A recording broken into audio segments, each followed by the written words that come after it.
asalaamaaleykum mbokk yi àndal chaîne YouTube Daara Xasida ñu ngi leen di nuyu di leen ziar waaye tamit di leen baal xaq di leen baal di ñaan yàlla bal ñu baal jégal ñu suñuy bàkkaar nangu ñu suñu jaam yàlla di ñaanal suñu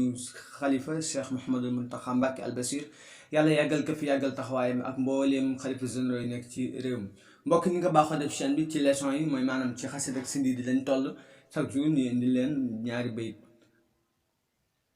kon tey ñu ngi war a tàmbalee fan وصاحب النفخ إسرافيل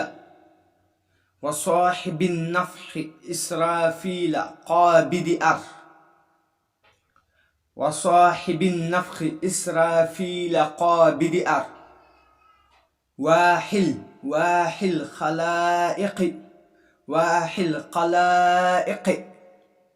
عزرائيل يالله دفع مقتي عزرائيل يالله واحل خلائق عزرائيل يالله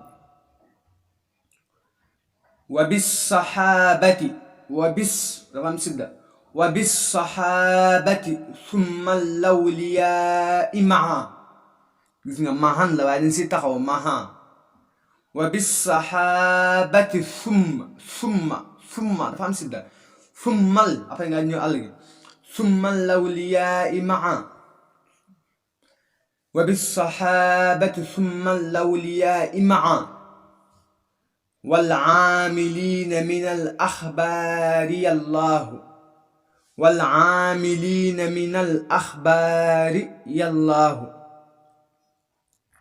وصاحب النفخ إسرافيل قابض أر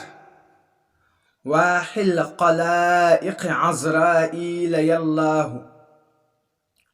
وبالصحابة ثم الأولياء معا والعاملين من الأخبار يالله kon tey mbokk yi leçon yi loolu la woon bu ko defee ñu bàyyi si xel baax a baax di leen dig daje beneen vidéo incha allah rabbi jaa ngeen jëf